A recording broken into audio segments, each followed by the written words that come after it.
as allies are facing one of the worst moments in European security since the end of the Second World War. 3, 2, 1! It is important that we are prepared to defend our citizens, not just today, but also tomorrow. By getting these technologies in front of our allied armed forces, we increase our tactical edge in order to contribute to our collective defence.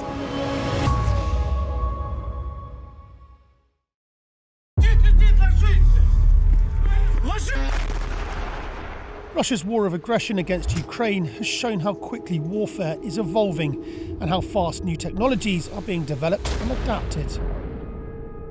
In Ukraine, innovation cycles that could take 5 or 6 years now goes in 5 or 6 months sometimes. So measures and countermeasures are driving this very quickly. For NATO, keeping up with this pace of technological change is vital, not just because of Russia's war of aggression in Ukraine, but because of a rapidly evolving security environment. Defense is not just a question about the troops, but it's also a question about innovative solutions. At the 2025 summit in The Hague, allies agreed to increase defence spending with a focus on strengthening defence industry, scaling up production and accelerating innovation. We need quality and quantity. We need to innovate and we need to act fast. It is absolutely vital that we ramp up defence investments, and we know how to spend those defence investments because we're, as allies, all been given capability targets from NATO that we should fulfil.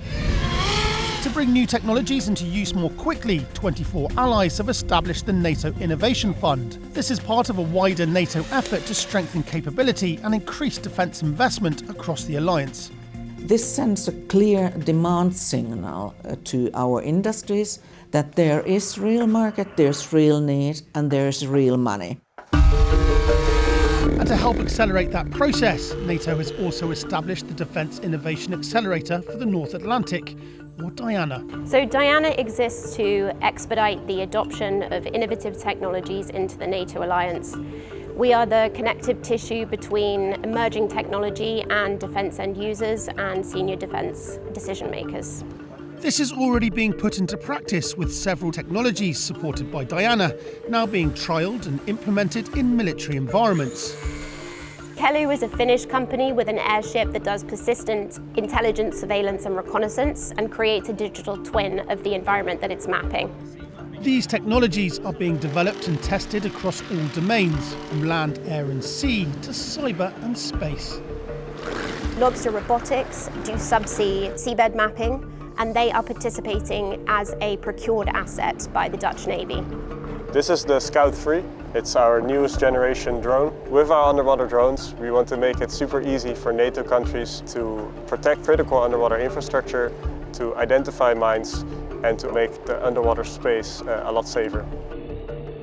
And Canada recently used DIANA's Rapid Adoption Service to partner with Scottish innovator Honuworks, accelerating the delivery of advanced subsea robotics by cutting through traditional procurement timelines.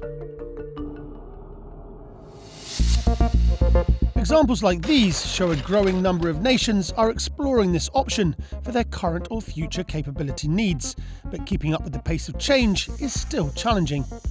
DIANA was started because it takes a very long time sometimes to procure battle-winning solutions and also to identify emerging technology.